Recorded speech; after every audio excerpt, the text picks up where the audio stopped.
Isang umaga, nagpapunta ng kilalang doktor na nagngangalang Noel Tan ang binatang CEO sa kanilang mansyon upang magpatingin dito. Dok, kamusta yung baga ko? Okay pa ba? Nag-aalala nitong tanong. Siya si Kiefer Wilson, ang nagmamay-ari ng mayamang kumpanya ng Landers Boston na isang sikat na brand ng sasakyan. Tumugon naman agad ang doktor sa naging tanong ng binata. Ayon sa x-ray mo, may komplikasyon ang baga niyo, Mr. Wilson. Kailangan niyo ng agarang treatment para hindi na maging komplikasyon. Napapadalas pa rin po ba ang paninigarilyo at pag-inom niyo na alak? Bakit? May iba pa ba ako sakit maliban sa sakit sa baga? Opo Unti-unti nagiging unhealthy ang atay niyo. Kailangan niyo na talaga itigil ang bisyo niyo. Bago pa mahuli ang lahat, Mr. Wilson. Kayo rin ho ang mahihirapan kung magpapatuloy kayo sa ganyan. Ano ba dapat ang gawin ko para magamot ako? May mairerekomenda ka bang lunas para hindi na lumala yung sakit ko, Dok? Sa ngayon, bibigyan muna kita ng mga gamot at bitamina para maging malusog muli ang atay niyo. Salamat naman kung ganun. Napatingin na lamang sa kanyang relo si Kiefer at may naalala. Siya nga pala, may appointment pa akong dadaluhan ngayon. Maraming salamat sa inyo, Doc Tan. Sana po itago niyo lang po muna ang tungkol dito. Ayaw ko kasing malaman ni Mami ang tungkol sa sakit na nararamdaman ko eh. Maaari ba, Doc? Ayaw ko mang gawin ay wala akong magagawa kundi gawin yung hinihiling mo sa akin. Sagot ng doktor. Nang matapos na magkausap ang doktor at ang binatang si Kiefer, agad niyang nilisan ang kwarto, ganun din ang doktor. Paglabas ng kwarto ni Kiefer, hindi niya inaasahang magagawi ang kanyang tingin sa silid-tanggapan kung saan naroon ang kanyang ina na may kausap na dalaga. Nang dahil sa kuryosidad, lumapit siya sa kinauupuan ng kanyang ina at nakita niya ang itsura ng dalaga na bago lang sa kanyang paningin. Kaya agad siyang napatanong sa kanyang ina.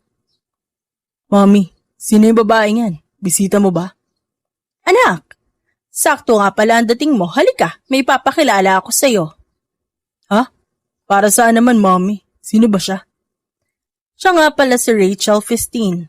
Siya ang magiging personal nurse mo. Ano? Teka. Ba't kailangan ko ng nurse? Wala naman akong sakit eh. Hanggang ngayon pa rin ba? Itatago mo sa akin yung nararamdaman mo sa katawan mo, anak.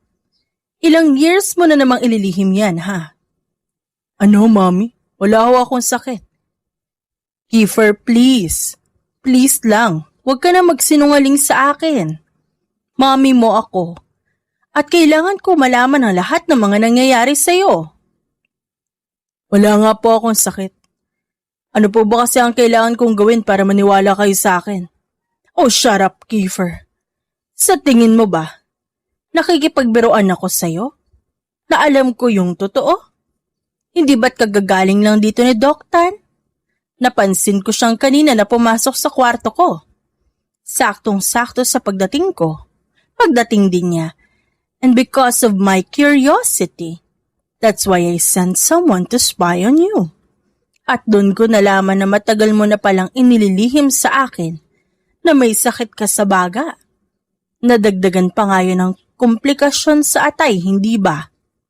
Mommy, I'll explain everything on why I chose to not mentioning it to you. Nagawa ko lang naman yun dahil ayoko mag-alala pa kayo. Dahil kaya ko naman ang sarili ko. Tama na ang pakikipagtalo sa akin, Kiefer. Accept Rachel and treat her right. You need a loyal nurse, just like her. But I don't need her. I said what I said, Kiefer. And you can't do anything about that. Sa ayaw at sa gusto mo, hindi ka muna papasok ng opisina mo. You will stay here and I will not allow you to go to any parties ever again. Magpapagaling ka sa ayaw at gusto mo. Kung ayaw mo, mapulot ko na lang sa kangkungan. Naiintindihan mo ba ako? Opo, naiintindihan ko po. Good. Siya nga pala. Ibibilin ko na siya sa mga kasambahay. Tugon ng ina ni Kiefer sabay tawag sa kanilang dalawang kasambahay. Petra, Lani, samahan niyo si Rachel sa magiging kwarto niya rito sa pamamahay ko. Ihatid niyo siya doon at huwag niyo siyang pababayaan. Utos niya sa mga ito at agad namang tumalimas sa kanya. Habang naglalakad palayo, ang dalagang nurse na si Rachel, hindi mapigilang mapatitig sa gawin niya ang binatang si Kiefer. Dahil sa taglay niyang ganda at kinis ng balat, hindi maitatanggi ng binata na humanga siya sa dalaga ng dahil dito. Kaya hinabol niya ito at kinausap, dahilan para mapatigil ang dalawang kasambahay, pati na rin ang dalagang nurse. Teka lang, miss, sandali. Oh, ba't po kayo tumatakbo, Sir Kiefer? Wala naman po siguro kayong tinatakbuhan, no? Wala naman. Nandito lang ako para samahan ka. Pupunta ako sa inyo. Sir, hindi niya naman ho kailangan tumakbo. At saka, hindi naman ho kami mawawala. Pupunta lang po kami sa tutuluyan kong kwarto dito sa bahay niyo. Ano po ba dahilan niyo kung ba't kayo napatakbo bigla? Hindi ka ba naniniwala sa akin? Tsaka ikaw na nga lang ay hahatid ko, ikaw pa yata may reklamo. Pasalamat ka nga. At sasamahan pa kita papunta sa tulugan mo. Sir, hindi ko naman po sinabing sundan niyo ko o samahan niyo ko. Kasama ko na yung mga kasambahay niyo. Kaya pwede na po kayong umalis kung gusto niyo. Alangan namang baka hanggang kwarto na tutulugan ko, papasok pa kayo. Sinasabi mo bang sinadya kong sundan ka? Kapal naman ang mukha mo para pagbintangan ako. Sa palagay ko nga, nagpapanggap ka lang na nurse para makapasok sa mansyon namin. Kapag tama ang hinala ko, malalagot ka sa akin. Ba't naman ako matatakot sa inyo? At paano ko naman kayo katatakutan, ha? Baka nga sa susunod, sa burol niyo na ako bibisita. Anong sabi mo? Hindi ba't may sakit kayo? Kaya kailangan ng nanay niyo na kunin ako. Ngayon, kung ayaw niyong gumaling habang maaga pa, hayaan niyo na lang na atakihin ka sa kaba, pati yung nanay mo, kapag sumumpong at lumalayang kalagayan mo. Lakas ng loob mo sabihan ako ng ganyang salita. Hindi ka ba natatakot sa kung anong kaya kong gawin sa'yo? Hindi, sir. Kayo ba? Hindi ba kayo takot na mamatay? Ano ba sinasabi mong babae ka? Hindi ako takot mamatay, no? Tsaka kahit kailan, hindi ko kinailangan na isang gaya mong bastos na nurse. Kaya ko ang sarili ko. Siya nga pala, sir. May binigay na po bang maintenance ng doktor niyo? Akin na po at nang malaman ko kung anong klaseng gamot ang iinumin niyo. Hindi mo na kailangan pa makita. Hindi ko rin ipapabasa sa yung diagnosis ko. Baka kahit ang x-ray results niyo, hindi niyo ipakita sa akin. Tama. Hindi. Hindi ko ilalabas yon. Lalo na sa gaya mong mataas ang tingin sa sarili. Balita ko kasi may iniinda ka raw na sakit sa baga at atay. Tama po ba? Chismosa ka rin pala. Sinabi yun ng nanay niyo kaya ako nalaman. At kahit kailan, hindi ako nagkaroon ng kahit anong interes sa impormasyon patungkol sa mga taong hindi ko naman kilala. Wala akong panahon para pagtuunan ng pansin ng mga bagay na hindi ko naman talaga hinangad na malaman. Dami mong sinasabi. Kung talagang isa kang nurse, patunayan mo nga. May ID naman ako, sir. Hindi naman ho kayo bulag para hindi nyo makita, di ba? Nakangising ani Rachel. Nasusundan pa sana ng sumbat ni Kiefer. Wala na po kayong sasabihin pang iba. Maaari na po ba akong pumasok sa tutuluyan kong kwarto? Napabuntong hininga na lamang ang binata. Palalampasin ko ang panunumbat mo sa akin. Pero hindi pa ako natatapos sa'yo. Tandaan mo yan. Sigaw nito si Kiefer sabay padabog na umalis. Eh di wow. Sino naman kaya ang tinakot niya? Kala niya talaga uurungan ko siya. Naiiling na bulong ni Rachel sa sarili. Bago sila tuluyang naglakad, papunta ng kwarto kasama ang dalawang kasambahay. Nang makarating na si Rachel sa kwarto, agad niyang ibinagsak ang kanyang katawan sa kama na kanyang tutulugan. Nabalot ng katahimikan ng buong silid, na agad namang binasag na isang kasambahay. Binaling nito ang kanyang pansin kay Rachel. Naku, hayaan niyo na po si sir. Ganyan lang po talaga siya pero mabait naman po yan. Minsan talaga sinusumpong lang ng topak. Pagpasensyahan niyo na po kung gano'n ang inasal niya sa inyo. Ay nako ate, ipaubahin niya na sa kanyang pag-uugali ng amo niyo. Ako nang bahala sa ganong attitude niya. Siguraduhin kong hindi tatagal ang pag-uugali niyang yan sa akin.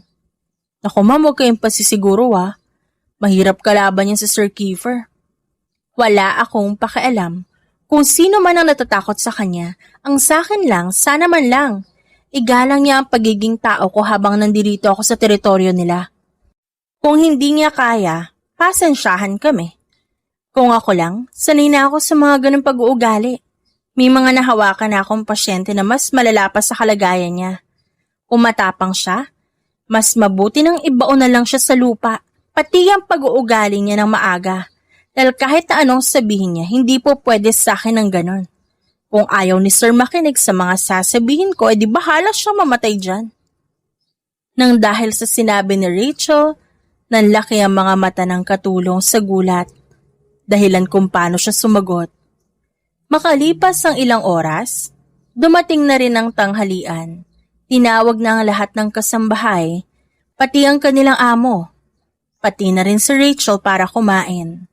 Sa kasamaang palad, nagkasabay sa may hagdan sina Kiefer at Rachel sa pagbaba. Kaya otomatikong nag-iba ang tono ng pananalita ni Kiefer sa kanyang nurse. Paunahin mo na ako, pwede ba? Mauna na kayo, sir. Baka kasi maunahan kayo ng langgam sa hapag, kawawa naman kayo. Ako ba talaga pinagtitripan mo, Rachel? Hindi ho. Bakit ko naman kayo pagtitripan, sir? Ay, teka sir. Punta na po kayo doon sa pagkainan, baka mahuli kayo ng kuha ng ulam Ang swerte ko naman kung ako pa'y mauuna, ang sarap pa naman ng ulam. Inihaw na sigarilyo, sorry, ang ibig ko pong sabihin, inihaw na manok. Masarap po yon, sige na po. Wala akong panahon sa mga kabalbalan mo. Napapailing na lamang si Kiefer bago siya tuluyang nagpunta sa harap ng mesa. Ang inis niya'y mas lalong nadagdagan nang tumapat sa kanya si Rachel. Hoy, sa kabila ka nalang umupo. Huwag na huwag kang tatapat sa akin Sir, hindi ko naman kayo kakausapin habang kumakain tayo. Kaya huwag kayong mag-alala. Hindi ko kayo iinisin dahil nakaharap tayo sa grasya. Nakakabastos yun at bawal na bawal yun. Sa tono pa lang ng boses ni Rachel, talagang nang-aasar na ito. Napansin naman ito agad ni Kiefer kaya nawalan na ng gana ang lalaki. Nakakabwisit talaga kapag may mga taong wala magawa sa buhay, kundi ang inisin ka. Makaalis na nga lang sa lecheng mansyon na to. Wala nangyaring maganda dito. Sabi ni Kiefer na sinabayan niya ng pagdabog habang tumatayo siya mula sa kanyang kinauupuan. Aalis na sana siya nang bigla siyang pinigilan ng kanyang ina. Oh, saan ka na naman pupunta? Wala na kayong pakialam kung saan ako pupunta. Ang gusto ko lang, sa ngayon ay lumayo sa pamamahay na to dahil ayaw kong makita yung pagmumukha na babaeng dinala niyo dito. Ako'y wag na wag mong sinisigawan ng ganyan, Kiefer. Baka nakakalimutan mong anak pa rin kita at wala kang karapatang sigawan mo ko. Naintindihan mo ba? Tatalikuran na sana ni Kiefer ang kanyang ina nang bigla siyang harangan ni Rachel. Pati ang kanyang dinaraanan kaya mas lalo siyang nainis. Kung ayaw mong kumain, kakain ka pa rin kasama kami. Kami? Kasama ka ba? Oo. Sa ayaw at sa gusto mo, kakain ka ng kasama ako. Naintindihan mo ba? Pinagsasabi mo. Naiintindihan mo ba, Sir Kiefer? Kapag hindi ka pa sumagot, hihilahin kita papunta sa harap ng lamesa sa ayaw at sa gusto mo. Kapag hindi ka sumanod, may parusa kang napakasarap na alak. Gusto mo ba yon? Alak? Sige, sige. Ano bang alak yan? Lason. Kapag di ka sumunod sa akin, masarap na lason na ipapainom ko sa'yo. Kung nakakaya mong bastusin ang magulang mo, ngayong nandito na ako, hindi mo na magagawa yon. At sino ka naman para pigilan ako sa gusto kong gawin? Lumayas ka nga dyan sa daraanan ko. Baka hindi kita matansya at masaktan kita na wala sa oras. Tabi! Hindi nga kasi pwede.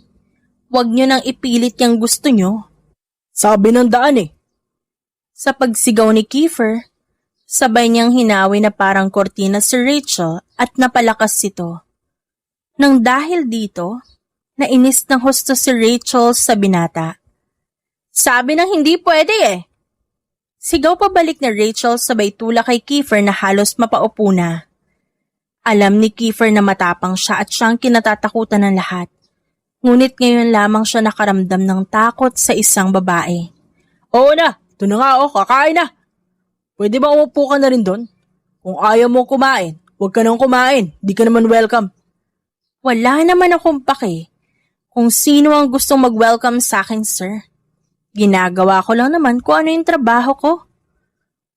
Kung di kayo titino at magiging matigas ang ulo nyo, hindi naman ho po pwede yon.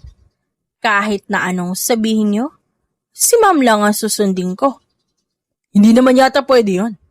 Kung sa ibang nurse, hindi pwede. Sa akin okay na okay. Paano kayo gagaling kung di kayo magpapagaling, di ba? Huwag kang magdesisyon para sa akin. Hindi ikaw masusunod dito. Siya nga pala, mamaya aalis ako at wala kayong magagawa doon. Sasama ako. Hindi pwede. Ako lang ang aalis sa bahay na ito. Paano kung di ako pumayag na magstay rito? Hindi nga pwede. Hindi ka ba marunong umintindi? Marunong naman.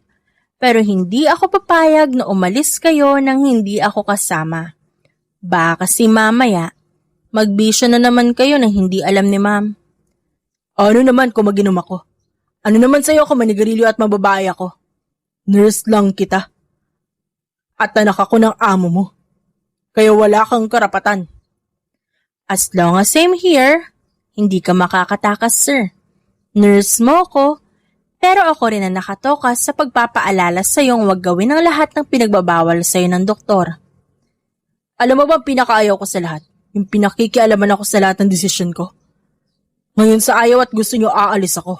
Para rin to sa trabaho at para sa ikasasaya ko. Mas mabuti, sir, kumain ka po muna. Mamaya na lang kita kakausapin pagkatapos niyong uminom ng gamot. Nang matapos silang kumain, tatayo na sana si Kiefer nang bigla siyang hawakan ni Rachel sa magkabilang balikat. Dahilan para siya'y mapaupo sa kanyang kinauupuan. Bakit mo ba ako ginaganito ha? Pwede bang lumayas ka na dyan at papasok pa ako sa trabaho ko? Mas lalong umiinit ang ulo ko nang dahil sa pagmumukha mo. Bakit naman, sir? Maganda naman ako Tsaka sino ang nagsabi sa inyo na mag-isa kayong papasok na hindi man lang umiinom ng gamot? Kapag di nyo ininom tong gamot nyo, alam nyo naman siguro kung anong kahihinatnan nyo, di ba? Ano bang gamot ang iinumin ko? Dalian mo na, mahuhuli na ako eh. Nang dahil sa inis ni Rachel, agad niyang kinuha sa katulong ang gamot at isinupalpal niya ito sa bibig ni Kiefer. Saka siya humalukip-kip sa harapan nito. Ayan, nasa bibig mo na yung gamot. O ano pang tinatayo-tayo mo dyan? Hindi ka ba iinom ng tubig? Well, pwede mo namang nguyain ang gamot mo. Okay lang kahit di ka na uminom ng tubig. Aniya sa ngumisi habang ang binatang si Kiefer ay namumula sa galit. Nang makainom na si Kiefer ng tubig, sinigawan niya si Rachel. Dahilan para makiusyoso ang ibang mga kasamahan sa mansyon. Umalis ka na dito sa pamamahay namin! Alis! Hinding-hindi mo ako mapapaalis, Sir Kiefer. Kahit lumuha ka pa ng dugo dyan, walang susunod sa gusto mong mangyari. Ako ang binilinan para tignan ka kung okay ka lang ba o hindi. At ako rin ang malalagot kapag hinayaan kita. Nang dahil sa pagkairita, parang batang nagdadabog na nagsumbong si Kiefer sa kanyang ina. Nakalmadong kumakain lamang ng pananghalian. Mami, ano ba? Pinaparasahan niyo ba ako kaya niyo nagawang kumuha ng ganitong nurse? Mami, palayasin niyo na siya. Kung ayaw niyo akong kumaladkad sa kanya palabas. Imbes na pansinin si Kiefer ng kanyang ina, tila ba nagbingi-bingihan lang ito at nagpatuloy lang siya sa kanyang kinakain. Kaya walang ibang nagawa ang binata kundi ang bumalik na lamang sa kanyang kwarto. Palihim na lamang na natawa ang ginang sa inakto ng kanyang anak nang dahil sa ginawa ni Rachel. Abay iha, nagpapasalamat ako. Dahil kahit hindi kayo nagkakasundo ng anak ko, ay mas priority mo pa rin ang kalusugan niya. Ma'am, wala pong anuman. Ginagawa ko lang po ang trabaho ko ng maayos para hindi kayo ma-disappoint sa akin. Bakit naman ako madidisappoint sa'yo kung magaling ka naman at mahusay ang nakuha kong nurse? Para sa nag-iisa kong anak. Tsaka may tiwala ako sa'yo, iha. Alam kong kayang-kaya mong baguhin ang anak ko sa paraang alam mong makabubuti para sa kanya. Naniniwala naman akong hindi ka gagawa ng ikagagalit ko, hindi ba? Opo, makakaasa po kayo na gagawin ko ang lahat para magbago yung anak niyo at para hindi na siya maging manginginom. Paano yung pagiging babaero niya? Magagamot din ba yon? Napakamot na lang sa kanyang ulo si Rachel nang dahil sa itinanong sa kanya ng amo. Hindi ko po alam kung may gamot po yan eh. Tanungin niyo ho muna si sir kung papayag siyang pakialaman natin yung pagiging babaero niya. Abay wala siyang magagawa kapag ako ang nagbawal sa kanya, Rachel. Hindi niya magagawa ang lahat ng gusto niya kapag pinigilan ko siya. Nakakasama na sa kalusugan niyang libangan niyang yan. Hindi na nga libangan ang tawag dyan eh. Bisyo na. Naa-addict siya sa alak at sigarilyo. Pati ba naman sa pambababae? Sumusobra na si Kiefer at kailangan kita para mahikayat siyang magbago. Po, ma'am? Ang trabaho ko lang naman po painumin ng gamot si sir at bantayan siya na hindi na magbisyo. Pero hindi ho ako counselor para pagsabihan si Sir Kiefer. Kung ayaw niya pong gumaling, choice niya na yun. Pero may isang bagay lang po akong naiisip na solusyon para magbago si sir. Ano yun, iha? Just leave it to me, ma'am. Tignan natin kung hindi pa siya magbago sa mga gagawin ko sa kanya. Baka naman saktan mo yung anak ko. Baka bugbugin mo naman siya, ah. Hindi naman po sa ganun, ma'am. Konting pangangaralan po at disiplina yung gagawin ko para magtanda na si sir. Sure ka magbabago. Yung anak ko, sa gagawin mo. Alanganin pang tanong ng ginang.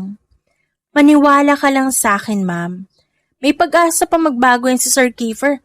Basta hahayaan niyo lang po siya sa akin. Makalipas ang ilang araw, naging pahirapan sa pagpapainom ng gamot si Rachel kay Kiefer nang dahil sa palagiang pagtanggi nito. Kung tatakas pa ito, pinapagalitan niya.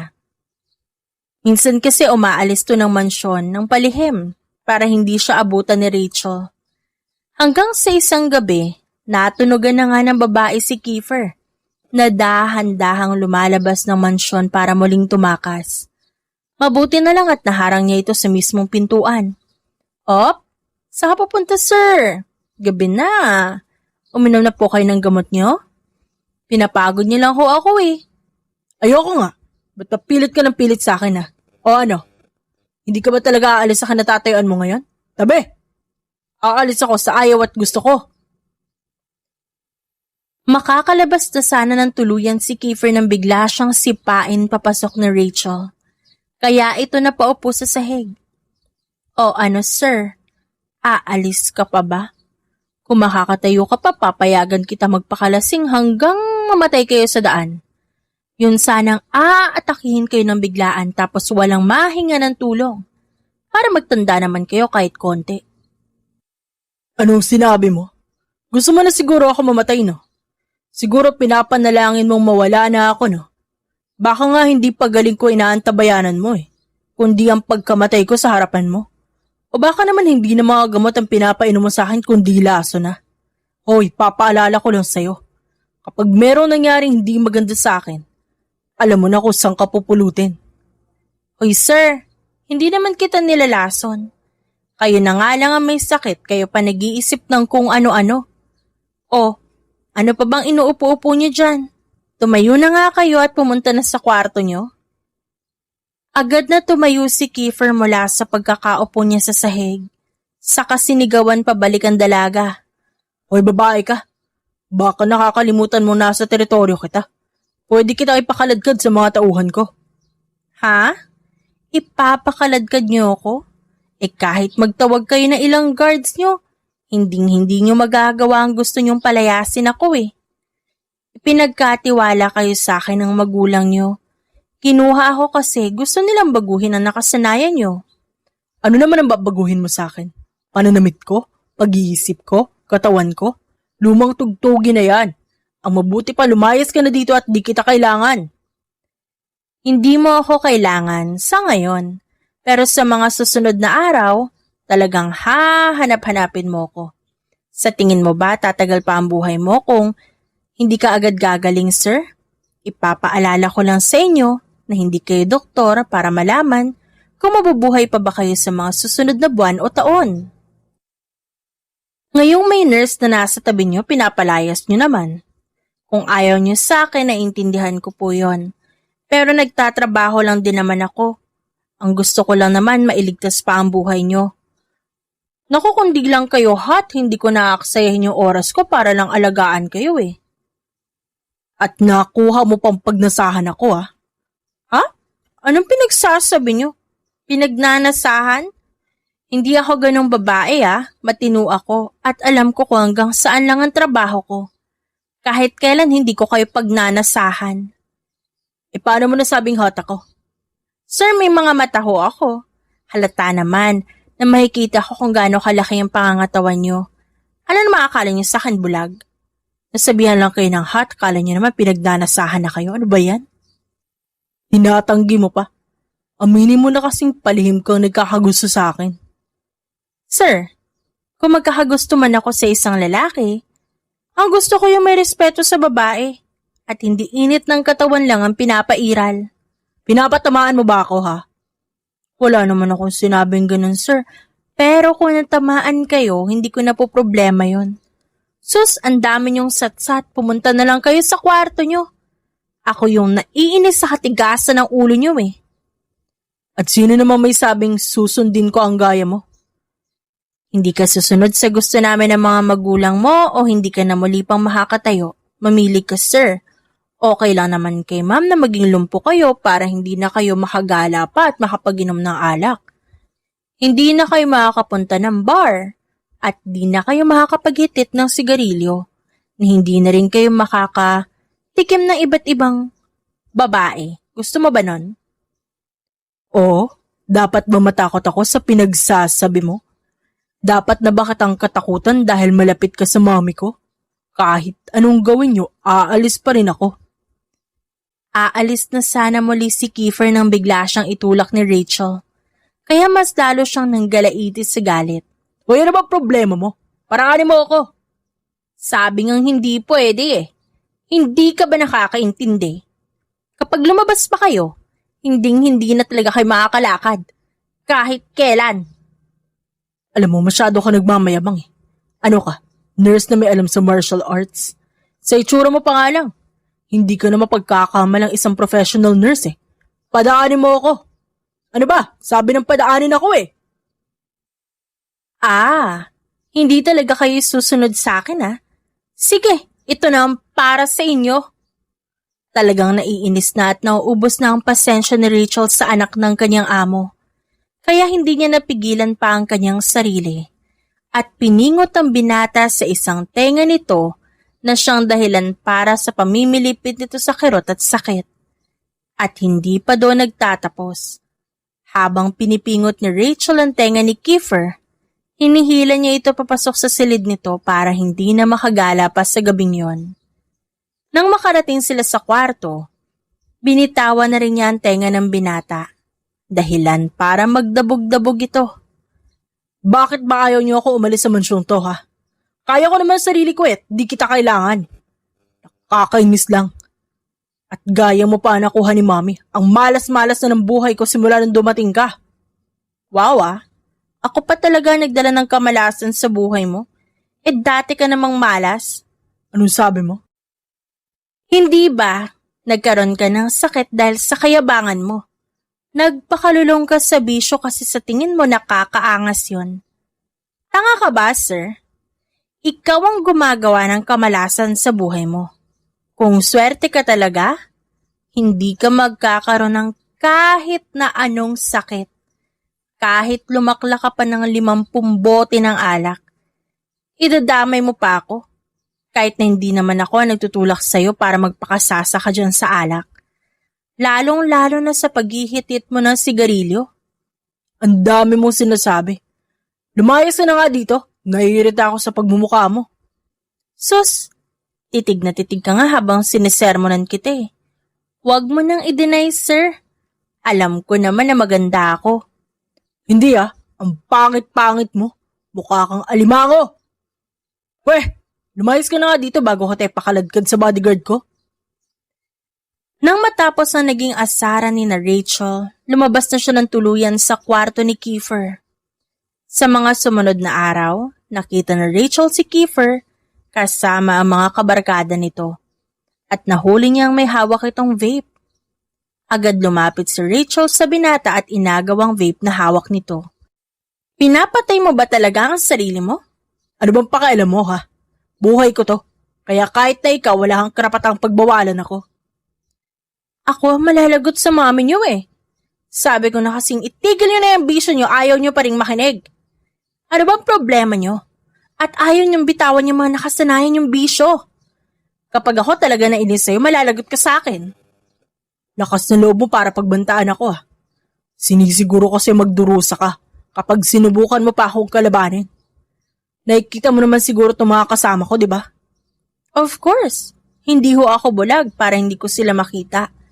Ang sa akin lang naman, umuwi ka na at magpahinga.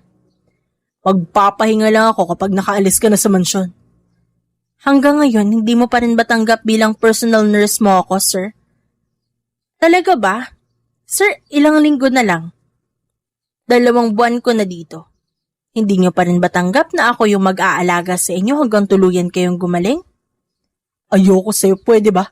Lubayan mo na ako. Ang palayuin ako'y malaking pagkakamali at alam niyo yan. Kapag nalaman ni mamang lahat ng pinaggagawa niyo, ubos ang pangbisyo niyo. Binabalaan mo ba ako, Rachel? Pasalamat ka nga at may angkin kang ganda.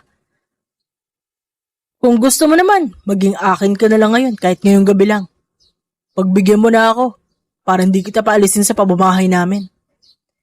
Magsasalita pa sana si Kiefer nang bigla siyang suntukin ni Rachel sa nguso. Aray! Sumusobra ka na Bastos ka eh. Kaya nararapat sa'yo yung suntok na natamo ng malapad ng uso mo. Hindi mo man lang ako ginalang sa ibang tao, punyeta ka. Ikaw na babae ka, napipiko na ako sa'yo. Sige, gawin niyo ang gusto niyo at nang malaman niyo kung saan aabot yan natitirang budget niyo para sa mga bisyo niyo. Sisiguraduhin kong makakarating to sa mami mo. Huwag kang mangahas sa pakialaman ng buhay ko. Lalong-lalo na ang mga pera ko. Sir, hindi naman ako magtatanggal ng karapatan niyo sa pera niyo. Ba't kayo sa akin nagagalit? Di magalit kayo sa nanay niyo. Siya nagsabi sa akin yan. Hindi ko rin naman sinabi na gano'n ang gawin niya sa'yo bilang parusa mo. Ba't ba kasi ang tigas-tigas ng ulo niyo Kung sumunod na lang sana kayo sa ikabubuti nyo, di gagaling kayo agad. Kaya tara na sa loob, sir. Baka maabutan pa kayo ni ma'am dyan at pagalitan lang kayo kapag nahuli niya kayo. Hindi naman ako ang sasabunin niya Ikaw naman. Ikaw ang binilinan, di ba? Kaya wala akong karapatang problemahin ang problema mo. Ikaw ang mapapagalitan sa ating dalawa. Napailing na lamang si Rachel. Dahil tuluyan ang sumama si Kiefer sa mga kabarkada nito. Sa sobrang inis niya, kinuha niya lahat ng vape ng mga kabarkada ni Kiefer at tinapon. Nakakasira ng bagay ang vape na yan. Hindi niyo alam kung paano ginawa lahat ng flavors na nilalagay niyo dyan Well, ano nga bang alam niyo sa malinis o marumi? Basta makahitit kayo sarap na kayo. Mga kawawang adik. Nakakaperwisyo na nga sa iba, ayaw pang tumigil. Sir Kiefer, gusto niyo siguro magkaroon din ng sakit sa baga ang nanay niyo, no? Tigas kasi ng bungo niyo Kaya hindi malayong magkaroon siya ng kung anong sakit na meron kayo ngayon. Aalis na sana si Rachel nang bigla siyang pigilan ni Kiefer. Teka, sandali lang. Ito na, babalik na sa loob. Kung ano nakakabuti, gagawin ko na. Basta wag lang magkaroon ng sakit si mommy. Tsaka para hindi ka na rin magalit sa akin. Takot din pala kayo na magkasakit yung magulang niyo nang dahil sa usok ng vape at sigarilyong ginagamit niyo. Pinahirapan niyo pa ako? Tara na, sir. Baka kanina pa kayo hinahanap ni ma'am. Buti na lang at sinundan ko kayo kundi baka nasa galaan na naman kayo ngayon. O kaya nasa bar at nagiinom. Hindi na nga ako nakakatikim ng alak eh. Ilang beses mo na rin akong pinagtangka ang sipain ng dahil sa pag-inom ng alak. Ikunti lang naman yun. Alam ko naman di mo ako papayagan. Kaya nga vape na lang eh. Yun na lang ang natatanging libangan ko, pipigilan mo pa ako. Paano ho yung pambababae nyo? Hindi mo pa rin ba ititigil yun? Konti na lang yata magdadala ka na ng babae sa mansyon nyo eh. Hindi na nga ako nakakapunta ng bar, diba? Pinagbabawalan na nga ako eh. Paano pa ako makakapaghanap ng magagandang babae kung ikukulong mo na ako sa mansyon? Sige nga, simula nung dumating ka sa buhay namin na wala na ako ng kalayaan. Minsan na nga lang makapag-vape eh. Anong minsan? Tigil-tigilan mo nga ako, sir. Nung minsan pumasok ako sa kwarto nyo, nakakita ako ng mga basyo ng ilang flavor ng vape. Hindi lang ako nagsumbong kasi alam kong pagagalitan ka ng mommy mo. At madadamay lang din ako. Pero ngayong nahuli na kita, hindi na kita hahayaang makagawa pa na ikakagalit ng mommy mo. Tsaka kapag pinabayaan kita, mawawalan ako ng trabaho. Sandaling natahimik si Kiefer. Dahil biglang pumasok sa kanyang isipan ng mga sakit na kanyang kinakaharap ngayon. Ayaw niyang magaya sa kanya ang kanyang ina. Pero hindi pa rin siya nagpatinag. Mas pinili pa rin niyang sumalungat sa dalaga. Kaya nagpatuloy lang siya na makipagsagutan dito. O di mas maganda yon. Para wala nang nurse dito na mapanakit at mataray. Wala na ring masungit na tulad mo. So gusto mo ako mawala ng trabaho para maging malaya ka na? Oo naman. Kapag nangyari yon, sisiguraduhin ko hindi ka na makakabalik sa pamilya namin. Hindi na ako papayag na humadlang ka sa mga bagay na gusto ko. Sorry ka. Nandito pa rin ako. Hanggat nandito ako, hindi ka pwedeng pumunta ng bar. Hindi ka pwedeng manigarilyo o mag-vape.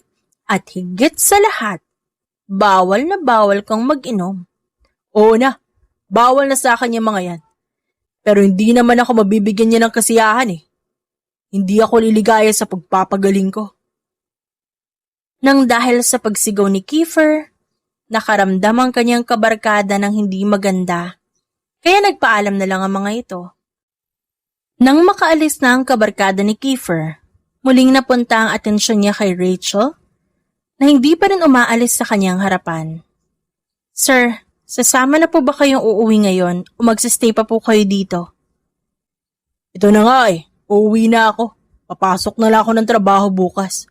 Kung gusto mo, sumama ka para masiguro mong office lang talaga ang pupuntahan ko. Siya nga pala kanina, sorry sa inasal ko. Ayoko kasing mapahiya at magbukang mahina sa harapan ng mga kaibigan ko kaya ako nagawa yun. Tsaka patungkol sa sinabi mo kanina, ang totoo niyan, ayaw ko magkaroon ng sakit si mommy. Aware na rin ako na baka magkasakit siya ng dahil sa nalalanghap niyang usok mula sa sigarilyo. Pasensya na. Wow! Bait mo yata ngayon, sir ah. Ako okay lang yun. Sanay na ho ako sa inyo. Matagal niyo na rin akong kinakausap ng ganun eh. Ayoko na kasing matadyakan eh. Nadala na ako sa pinapagawa mo sa akin. Naintindihan ko naman na trabaho mo lang yun. Pero hindi pa rin ako papayag na pigilan mo ako mong babae. Kahit yun na lang ipaubaya mo sa akin, okay na ako dun. Kahit nasabihin ko sa inyong laganap ang HIV ngayon? Kahit na uso ang AIDS, pupunta pa rin kayo? Wala pa namang lunas ng sakit na yun. At madalas na mahawa ng mga ganong sakit yung mga taong mahilig sa makamundong gawain. Kahit na sa simpleng halik lang nila, pwede kayong mahawa nang hindi nyo namamalayan. Hindi naman siguro ako mamamatay doon. Hindi naman agad-agad, sir. Pahihirapan lang naman kayo ng katawan nyo bago kayo mamatay. Kung gusto nyo pong mawala agad sa mundo, hindi ko kayo pipigilang mambabae. Kahit 10 pang dalhin nyo sa bahay ng sabay-sabay, okay lang. Hindi naman po ako magkakasakit at mamamatay. Kayo naman. Ano sir, kakayanin pa kaya ng katawan nyo kapag naging labis-labis at grabe na yung sakit ng katawan nyo? Kaya nyo naman siguro yun. Ayaw nyo nga pinagbabawalan kayo eh, di ba? Hindi alam ni Kiefer kung ano ang kanyang isasagot sa babae. Hindi niya na rin alam kung bakit pero tawang-tawa siya sa pinagsasasabi nito sa kanya. Kung patungkol sa pagiging babaero ko, Wala pa naman ako naikakama sa kanila. Hindi ako mahilig sa babae. Ni minsan wala akong pinakilala kay mommy at wala akong balak na gawin yun. Bakit naman, sir?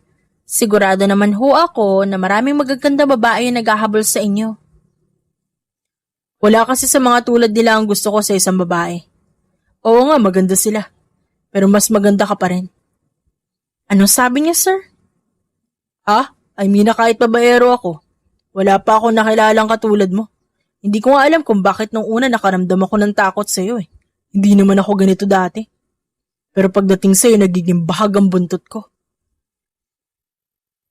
Pero kung makasagot po kayo sa akin. Yung kanina ba? Huwag ka mag-alala, palabas ko lang lahat ng yon. Ayaw ko malaman nila na nagiging palasunod ako pagdating sa'yo. Magtataka yung mga yun at kakantsawan ako. Gano'n naman pala. Takot maasar at takot makantsawa ng isang Kiefer Wilson, kaya nagmamayabang sa harap ng mga tropa niya. Oo eh. Hoy babae, secret lang natin yun ah. Huwag na huwag mong sasabihin sa iba. Malalagot ka sa akin. Oo na po, sir, secret na natin. Tara na ho, umuwi na tayo. At sabay na nilang nilisan ang lugar na yon. Nang makarating sila sa mansyon, agad na bumungad sa kanilang dalawa ang ina ni Kiefer na nag-aalala na pala dahil kanina pa niya hinahanap ang dalawa. Saan ba kayo nagpunta ha? Kanina pa ako paikot-ikot ng mansyon, hindi ko kayo mahanap. Saan ba kayo nanggaling? Sunod-sunod na tanong ng ina nito, dahilan para mapakamot na lang ng kanyang batok si Rachel. Nagkatinginan pa ang dalawa at nagtuturoan kung sinong sasagot. Walang nagawa ang dalaga kaya napagdesisyonan niyang siya na lang ang sumalo ng lahat ng katanungan ng ginang. Kapag sinabi ko po ba yung totoo, magagalit po ba kayo agad, ma'am? Mas magagalit ako kapag di niya sinabi ko saan kayo nanggaling. Ano po kasi, actually, hindi po talaga kami magkasamang lumabas. Bakit magkasama kayo umuwi? Kundi naman pala kayo magkasamang lumabas. Ma'am, sinundan ko po kasi talaga si sir kasi nahuli ko po siyang tumakas. Nahuli ko po siyang nagbe-vape kasama yung mga kaibigan niya. Ano? Pinabaliwala niya pa rin ang gamot na iniinom niya hanggang ngayon? Hindi ko po alam. At hindi ko po sigurado pero malakas ang kutob kong ginagawa niya lang po yun para maging feeling strong sa lahat na mga nakakakilala sa kanya. Feeling ko naman po malapit niya na matanggal yung bisyo niya, ma'am. Hindi naman po agad matatanggal yun eh. Kailangan po nating unti-untiin hanggang sa tuluyan pong mawala yung nakasanayan niya. Ganun ba? Akala ko kasi kapag uminom na siya ng gamot, mawawala na rin ang hilig niya sa bisyo niya. Sorry ha, hindi ako aware eh. Napakamot na lamang ng kanyang ulo si Rachel. Ma'am, okay lang po ba kayo? Ang akala ko pa naman kapag may kaya sa buhay, matatalino pero mukhang maliho ako ng hinala. Ha? Anong ibig mo sabihin? Wala po, ma'am. Tinatanong ko lang po kung okay lang po kayo kasi imposible pong hindi nyo alam yung sinasabi ko. Totoo po pa wala kayong kaalam-alam na kapag nagbabago na po ang pasyente, kailangan po intindihin ang body language nila? At ang progress na mangyayari sa kanila kapag unti-unti na nilang nalalampasan yung addiction sa sigarilyo at alak? Naku, pasensya na. Baka nakalimutan ko na lang dahil sa pag-aalala ko sa anak ko. Concern kasi ako sa kalagayan ng kalusugan niya ngayon. Ang masasabi ko lang po, kailangang inumin ni sir ang gamot niya na nireseta sa kanya ng personal doctor niya. Dahil kapag huminto siya sa pag-inom, maaari pong madagdagan ng dosage sa mga susunod na iinumin. Kaya mahalaga pong patuloy lang muna siya sa pag-inom para hindi na mabago yung dosage. Saka lang po kasi maaalis yung gamot kapag napatunayan na talagang magaling na siya. Don't worry po, ma'am. Hindi naman po lahat ng gamot na iniinom ni sir ay makakasama sa kanya. Makakabuti po yung vitamins para sa atay niya para maging healthy na po ulit yung liver niya. At sana, tuluyan na rin siyang gumaling. Nako, iha. Maraming salamat talaga at hulog ka ng langit. Mami, nung una hulog talaga na impyerno. Pero nung nagtatagal na hindi na ako ang gusto niyang gamutin. Sino naman? Hindi sino, kundi ano. Ano na naman bang kalokohan yan? Ikaw, Kiefer ha? Huwag mo ako maganyan-ganyan. Hindi pa tayo natatapos mag-usap. Lilinawin mo sa akin bakit nagiging pasakit ka sa nurse mo. Bakit ba kasi mas kinakampihan niyo pa yung nurse niyo kaysa sa akin? Ang gusto lang naman yan, yung kagwapuhan ko, pangalawa yung abs ko, pangatlo yung pera ko. Hindi naman talaga niya ako inaalagaan tinatarantado lang niya ako. O paano mo nasasabing tinatarantado ka ng nurse mo? Ang bait-bait ng batang yan. Alam mo, Kiefer, hindi mo na ako mauutos sa mga sasabihin mo patungkol sa kanya kaya tigil-tigilan mo ako. Mami, matanda na ako. May sarili na ako pag-iisip. Oo, kailangan ko ng guide nyo. Pero hindi nyo kailangan kontrolin na mismong buhay ko. Hindi kita kinokontrol, anak. Gusto ko lang gumaling ka agad. I know that it takes time to heal your illness. Pero lagi akong umaasa na agad nating malalampasan ang pagsubok na kinakaharap mo. Naintindihan ko naman po yun. Sana maintindihan nyo rin ho ako na hindi madaling magbago lalo na kung nakasanayan ko na. Mahirap, Mami. Kapag di ako nakakapagsigarilyo, naglalaway ako eh. Kapag di ako nakainom ng alak, parang lagi ako wala sa mood. Kapag hindi ako nakakita ng magagandang babae, naboboard ako. Hindi mapigil ang matawa ni Rachel dahil sa huling sagot ni Kiefer. Lintik na babae yan. Addict talaga. Bored kapag wala magandang babae. Tapos sasabihin na hindi siya babaero. Ang akala ni Rachel hindi siya naririnig ni Kiefer. Nagulat na lamang siya nang bumaling ang atensyon ng binata sa kanya. Anong sabi mo? Ha? Wala po, sir. Sabi ko ang pogi niyo po at ang macho niyo pero sir, ang akala ko ba hindi talaga kayo mahilig sa mga babae? Kasasabi niyo lang sa akin nun eh. Napakasinungaling niyo talaga. Hindi naman talaga ako mahilig sa babae. Niwala nga ako na ikama sa kanilang lahat. Alam niyo yung dalawa. Kaya ko naman unti-unti magbago eh. Yung pagiging kilala ko bilang babaero, kaya kong baguhin yun bilang bagong ako. Sure ka na ba talaga dyan, sir? Pala ka. Sayang kung di ka makakapunta sa mga party niyo ng mga kaibigan mo. O ano naman ngayon? Kung di naman nila ako makasama, pwede naman akong gumawa ng sarili ko. Hindi naman ako magiging malapit sa ibang mga babae. Baka kasi magselos si Rachel. Sabi ni Kiefer sabay kindat sa dalaga. Hindi alam ni Rachel kung anong kanyang itutugon dito. Napakurap-kurap na lamang siya habang unti-unti niyang naramdaman ang pamumula ng kanyang pisngi. Parang ewan ka, sir, no? Huwag mo nga akong makindat-kindatan dyan. Pangit ng kindat mo. Ang sabihin mo, kinikilig ka lang. Ayos lang yan. Okay lang na pangit ako kumindat, ang mahalaga na papangiti kita. Sobrang taray mo kasi. Hindi ko na makita kung paano ka maging mabait at kalmado. Ipinapakita ko lang ang side na yun sa mga taong deserving. Ikaw ba sa palagay mo, deserve mong makita yung good side ko? Aba, oo naman. Mas gusto ko pa makita yun kaysa makita yung pag-uugali mong kinaiinisan ko na sobra-sobra. Sir, alam niyo, matulog na lang kayo. Antok lang yan. At kung ano-ano pa ang kanilang pinag-usapan, nagpatuloy pa yon hanggang sa napagdesisyon na nilang matulog na. Isang umaga, nadat na ni Kiefer si Rachel sa sala na nakaupo sa sofa habang nagmumuni-muni. Natutuwa namang kinausap siya nitong si Kiefer, kaya nabulabog ang katahimikan ng kapaligiran ni Rachel. Oy Rachel, anong ginagawa mo dito sa sala? Parang sobrang tahimik mo ngayon. May problema ka ba? Wala naman, pinagmamasdan ko lang tong mansion nyo. Kasi last ko na itong pagmumuni-muni na dito sa loob eh. Ah, bakit naman? Bakit last na? Huwag mo sabihin ikaw na may malalang sakit at may taning na ang buhay mo. Grabe ka naman, sir. Hindi naman ho sa ganon. Baka kasi last na araw ko na to kasi ilang buwan na lang matatapos ko na yung kontrata ko bilang personal nurse mo. Ha? Ibig sabihin ba nun sa susunod na buwan iba na magiging nurse ko? Oo, sir. Parang ganon na nga po. Basta ba ipangako niyo sa akin na aalagaan niyo yung sarili niyo Wag ho kayo magpapabaya dyan sa kalusugan niyo. Kahit hindi na po ako magpapaalala at magpapayo sa inyo. Lagi niyong tatandaan na mas mahalagang umiwas sa magiging simula ng bisyo para hindi na kayo bumalik sa dating yung buhay. At sino may sabing aalis ka sa pamilya namin? Dito ka lang. Ikaw pa rin na magiging personal nurse ko. Wala akong ibang gustong humalili pa sa'yo. Sir, patapos na nga po yung kontrata ko. Lilipat na po ako sa pinanggalingan ko ospital. Hindi pwede. Ayokong may ibang magtaray sa akin kundi ikaw lang. Kung patapos na yung kontrata mo, ipaparenew natin. Manatili ka lang dito. Rachel, nasanay na ako sa'yo eh. At hindi na ako papayag na basta-basta ka nalang umalis.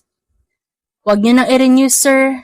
Namimiss ko na yung mga katrabaho ko sa ospital na pinanggalingan ko. Thank you na lang po for letting me to stay here for a while. Ngayong gagaling na kayo, kailangan ko na magpaalam. Tsaka, kailangan ko rin maghanda sa pag-alis ko kasi sir, masyado na po tayong napapalapit sa isa't isa. At natatakot ako na baka mas lumalim pa yung relasyon natin. Ayaw mo ba? Ayoko sir. Nagtiwala sa akin yung nanay niyo at ayaw kong sirain yon. Sana po maintindihan niyo. Alam mo, isang sabi ko lang kay mami kapag nalaman niyang may gusto ako sa'yo. Gusto ko magstay dito, papayag yun sa gusto ko. Teka sir, tama po ba yung sinabi niyo? Gusto niyo po ako? Ha? Yun ba? Ano kasi? Sige na nga, aamin na ako. Wala na rin namang choice eh. Nandito na ako, nadulas na ako, ide-deny ko pa ba? Siyempre, hindi na. Rachel, tama ka sa narinig mo. May gusto nga ako sa'yo at nag-umpisa yun ng panahong natakot ako sa katarayan at katapangan mo. Hanggang sa kusa na lang lumalim yung nararamdaman ko. Huwag kang mag-alala. Hindi ko naman hinihingi na magustuhan mo rin ako eh. Napabuntong hininga na lamang si Rachel nang dahil sa kanyang nalaman. Sir, sa totoo lang nakakabigla naman po yata malaman yan. Ang buong akala ko po kasi, hindi kayo magkakagusto sa isang tulad ko. Tsaka bawal yan dahil ayoko may masabi yung magulang mo sa akin. Ayoko may marinig na hindi maganda mula sa kanila. Kung ano lang po yung pinasok ko, yun lang yung magiging dahilan hanggang sa pag-alis ko, sir. Kaya pasensya na po kung hindi ko pwedeng suklian yung nararamdaman nyo para sa akin. Hindi ko naman kailangan malaman kung masusuklian mo ba yung nararamdaman ko o hindi eh. Ang gusto ko lang malaman, ni minsan ba hindi mo ba ako nagustuhan? Ni minsan ba hindi mo ako hinangaan? Nang dahil sa tanong ni Kiefer, hindi agad nakasagot si Rachel kaya nalungkot siya ng bahagya. Mukhang alam ko na ang sagot. Okay lang naman, di naman kita pipilitin eh. Nang makita na Rachel ang lungkot sa pagmumukha ng binatang si Kiefer, napabuntong hininga na lamang siya. Kahit naman kasi papano, nahulog siya sa binata, pero pilit niyang pinipigilan. Ang totoo niyan, sir, nung una ko po kayo nakitang magbago, doon lang po ako nagkaroon ng konting pagtingin lang naman. Ang pogi niyo po pala kapag di kayo nagmumukha maangas, na walang kwenta. Joke lang po, sir. Sige po, ihahanda ko na yung gamot niyo at nang makainom na po kayo, pupunta lang po ako saglit sa kusina. Wait lang po. Teka lang, may lilinawin ako sa'yo. Gusto ko lang malaman mo na hindi ako naaasar sa tuwing sinasabi mong sobrang pangit ko nun pumorma. Well, inaamin ko naman pangit ko mag-isip nun. At para akong walang yearly glow up. Na hindi na nga ako makapag-skincare dati. Nagmumukha akong lolo kapag nalalasing. Ngayon feeling ko fresh ko lagi. Hindi na ako nagkakaroon ng eye bags. Mas healthy na ako kung tutuusin ngayon. Hindi man ako matawag na bad boy. At least umiibig ako sa good woman. Ha? Sino namang good woman yun? Pakilala mo naman sa akin, sir. Hindi ko naman siya kailangan ipakilala pa eh. Kilala mo na siya. Ha? Paano ko naman makikilala yun? Basta, kilala mo na siya mula ulo hanggang paa. Sino ba kasi yun? May baka pa pala nagugustuhan, hindi man lang ako in-inform. Ha? Anong pinagsasabi mo? Wala naman ako ibang nagugustuhan kundi ikaw. Sa'yo lang naman ako umamin. Sa'yo lang naman ako nagkaganito. Mas malalim na nga ata tong admiration ko eh. Bakit mo naman ako nagustuhan? Ang pangit-pangit ko. Ang mga mas bagay sa'yo yung may kaya sa buhay, yung magaganda at yung mga babaeng hugis-bote yung pangangatawan. Di ko naman kailangan ng ganung babae. Ang gusto ko yung aalagaan ako. Yung makakaintindi sa akin. Yung kaya akong i-under. Yung kaya akong pagtiisan. Alam mo kung sinong pumasa doon? Ikaw lang. Namumukod tangi at wala nang iba pa. So, anong plano mo ngayon, sir? Ngayong nakaamin ka na sa akin, ano na ang susunod na step? Kasal, papakasalan mo ko. Ano ho? Ang bilis naman yata niyan. Hindi ba pwedeng manligaw muna kayo? Bakit ayaw mo ba sa akin? Nang dahil sa tanong ni Kiefer, napakamot sa batok si Rachel. Gusto ko po kayo. Crush ko lang po kayo. Hindi ako naniniwala sa'yo. Nakikita ko sa mga mata mong nagsisinungaling ka. Ano ka ba? Ayaw mo ba talagang umamin, love? Love? Yes, love. May kailangan ka ba? Sir naman ba't naman love yung tawag niyo sa akin? Wala naman tayong relasyon. Wala pa sa ngayon. But sooner or later, I'll make sure that you will be mine. Sir, okay lang po ba talaga kayo? Hindi naman ho siguro kayo nananaginip? Sabi mo gusto mo rin ako, di ba? Opo. Pero ang ibig ko pong sabihin, gusto ko kayong maging kaibigan pa lang. Kikilalanin muna natin ang isa't isa. Bakit? Hindi pa ba natin kilala ang isa't isa sa haba ng panahon magkasama tayo sa isang bubong? Nagpakitang tao ka lang ba sa amin ni Mommy para pagkatiwalaan ka namin? Nagkukunwari ka lang bang mabait sa pamilya namin para magustuhan ka namin? Sir, kalma. Hindi ho ako pakitang tao.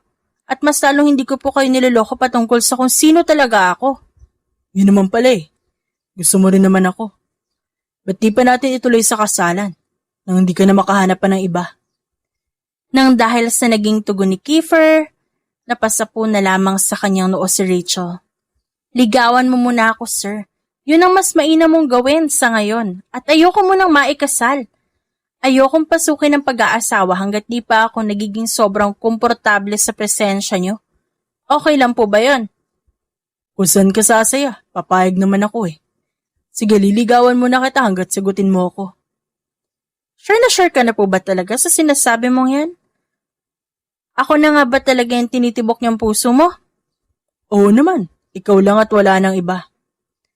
Lumipas ang maraming buwan, pumayag na magpaligaw si Rachel kay Kiefer. Sa panliligaw ni Kiefer, talaga namang hinusaya niya para maipakita sa babae ang totoo niyang nararamdaman para dito. Hindi siya nag-alinlangan na baka hindi siya sagutin ng babae dahil hindi naman importante sa kanya kung sasagutin siya nito o hindi. Para sa kanya, ang mahalagay maibigay ang karapat-dapat na pagmamahal para kay Rachel. Hanggang sa lumipas pa nga ang ilan pang buwan, habang tumatagal, nahuhulog na ang loob ni Rachel sa binata. Hindi niya lubos na inakala na tototohanin nga nito ang mga salitang binitiwan at mga pangako noon. Isang umaga, maagang pumunta sa ospital na pinagtatrabahuhan ni Rachel si Kiefer para dalhan nito ng makakain. Para saan ba yan? Di mo naman kailangan gawin yan, Kiefer. Masaya na ako na lagi mo akong inaalala. Ano ka ba? Nililigawan kita, kaya normal lang sa akin itong ginagawa ko. Gusto lang kita mapasaya. Ayaw ko isipin mo na ginagawa ko lang to dahil gusto ko sagutin mo ko. Ginagawa ko to dahil mahal kita. Hindi ba pwedeng spoil ang minamahal ko? Wala akong sinabi na hindi pwede. Hindi lang kasi ako sanay na may gumaganito kaya naninibago pa rin ako tuwing pinagsisilbihan mo ko. O kaya naman kapag binibili mo yung mga bagay na alam mong matagal ko nang gustong mabili. Okay lang naman sa akin lahat Sabi ko naman sa'yo para sa ikasasaya mo. Ibibigay ko lahat para mapasaya kita. Salamat ha. Salamat para saan? Sa lahat-lahat. Salamat kasi ngayon lang ako naka-experience ng ganito. Sa buong buhay ko, ngayon lang naranasan lahat ng mga bagay na ganito, yung mga pinaparanas mo. Yung mapagsilbihan ng isang tao. Ngayon ko lang din naramdaman na maliban pala sa pagpapahalaga ko sa sarili ko, may isang tao pang kayang gumawa nun at magparamdam sa akin. Malinaw na sa akin ngayon na talagang pinapatunayan mo sa akin na talagang nagbago ka na ng tuluyan. Humahanga ako sa'yo. O ano, kamusta ka na nga pala? Magaling na ako. Gumaling ako ng dahil sa pag-aalaga mo at magpapangaral mo sa akin. Pinagtiisan mo yung pangit na ugali ko kaya nga laki ng pasasalamat ko na dumating ka sa buhay ko Siyempre naman trabaho ko yun bilang nurse mo. Kung di ako ang gagawa ng trabaho ko, Ano mangyayari sa'yo? Tsaka magiging sayang yung ibabayad sa akin ng mami mo noon. Ang kaso, hindi lang pasyente mo yung gumagaling, pati puso nila eh. Paano mo naman nasabi yun? Look at me. Hindi naman ako mapagmahal na tao. Pero nabago mo yung pananaw ko sa buhay ko. Nang dahil sa mga pangaral mo at pagtuturo mo ng leksyon, natutunan ko magbago. Bigla na lang ako nakakaramdam ng hiya sa tuwing may ginagawa ka mga bagay na alam ko ay katutuwa ko. Hiya nga ba o kilig? Alam mo, hindi naman masamang kiligin, lalo na kung ako yung dahilan. Ayan ka na naman eh. May kayabangan ka din. Oo na, kinikilig na ako. Masaya ka na? Aba, syempre. Sino ba naman na malulungkot kapag nalaman nila na nahuhulog na ng tuluyan yung minamahal nila sa kanila? Pero walang halong biro. Mahal din kita at minamahal pa kita sa paraang alam ko magiging masaya ka habang nasa piling ko. Kapag sinagot na kita, magbabago ka na ba na tuluyan? Alin naman ang babaguhin ko? Alam mo, wala na ako kailangan pang baguhin. Pero kung may ayaw ka sa akin na ipinapakita ko, sabihin mo lang. Wala ka nang dapat pang baguhin. You don't need to do that just because you love me. Hindi ko naman gagawin yon dahil lang sa mahal kita eh. You deserve the best version of myself. Magbabago ako para sa sarili ko. Hindi ko pa lulubusin. Kailangan kong gawin to para naman sagutin mo na ako ng tuluyan. Kung sagutin na kaya kita ngayon, uumpisahan mo na ba yung sinasabi mo? Well, hindi mo naman kailangan magbago dahil tatanggapin kita kung sino ka man ngayon. You don't need to change everything from who you really are. Okay na sa akin yung pag-iwas mo sa mga bisyo mo noon. Masayang masaya na ako dahil talagang gumagaling ka sa nakasanayan mo. Kung ayaw mo mamatay na maaga, pwede mo na may pagpatuloy yung routine mo dati. Pero, nakikita ko nag-enjoy ka naman sa pagbabago mo and I'm so proud of you. Basta ba, kailangan mo asikasuhin yung kalusugan mo ha? Nagkakaintindihan ba tayo? Opo naman, Miss Nurse. Huwag kang mag-alala. Pinangako ko naman sa'yo noon na hindi na ako babalik sa mga bisyo ko. Hindi mo ba naaalala yon? Naku, hindi na eh. Kailan mo nga sinabi yon? Aba, malay ko ba na nasabi mo na pala sa akin yan? Isa hindi ko maalala. Sana all na lang talaga matalino at may photographic memory. Pero walang halong biro. Kahit na maging tayo pa ngayon, hindi na ako babalik sa dating ako. At hindi mapigilang mapangiti ni Rachel dahil sa mga sinabi ni Kiefer sa kanya. Kaya ako nagpapasalamat sa Diyos eh. Dahil natuto ka ng makinig. At saka yung dating puno ng stress yung bawat araw ko, nagkaroon ng saya ng ligawan mo ko. Sa tingin ko, sapat na yun para masabi kong karapat-dapat ka para maging boyfriend ko. Nanlaki ang mga mata ni Kiefer dahil sa kanyang narinig. Ha? Totoo ba yung narinig ko? Sampalin mo nga ako at baka nananaginip lang ako? Natawa na lamang si Rachel na sinundan ng malakas na sampal sa kanang pisngi ni Kiefer na ikinagulat ng binata at ikinakinis din. Ba't mo naman tinotoo? Ang sakit ah. Sabi mo eh. Sumunod lang naman ako. Masyado ka namang masunurin, love. Hindi ba pwedeng nagbibiro lang ako? Ay naku naman talaga oh. Di sorry kung napalakas yung sampal ko. Gusto ko lang din kasi malaman kung nananaginip lang din ako. Kaya syempre, baka nasasabi mo lang yan kasi tulog ka pa. O baka nagsisleepwalk ka. Kahit na ilang beses mo ako sampalin, hindi kita niloloko. At hindi ako nananaginip o nagsisleepwalk. Totoo lahat ng to. Alam ko naman yun eh. Di mo kailangan laging ipaalala sa akin. Ramdam ko namang totoo kang nagmamahal. Na totoong mahal na mahal mo ko dahil nararamdaman ko, love. Hindi pa rin ako makapaniwalang sinagot mo na ako. So gusto mong bawiin ko? Wala namang ganyanan. O ayaw mo naman pala eh. Napairap na lamang si Rachel sa ngayong kasintahan niya ng si Kiefer. Nagkatinginan silang dalawa at napangiti sa isa't isa bago nagsalo sa isang mahigpit na yakap. At lumipas ang ilang mga taon, naging maayos ang kanilang pagsasama. Kung minsan, hindi nila naiiwasang magkapikunan, pero agad din nilang inaayos ang kanilang problema at di pagkakaunawaan. Kasabay ng pagtagal ng kanilang relasyon ay ang paglago ng negosyo ni Kiefer at ang pag-unlad ng buhay ni Rachel. Sa kabila ng mga pagsubok sa kanilang relasyon, nanatili pa rin silang matatag at kontento sa isa't isa. The End. If you like the story, please like and subscribe for more wonderful stories. Paalam!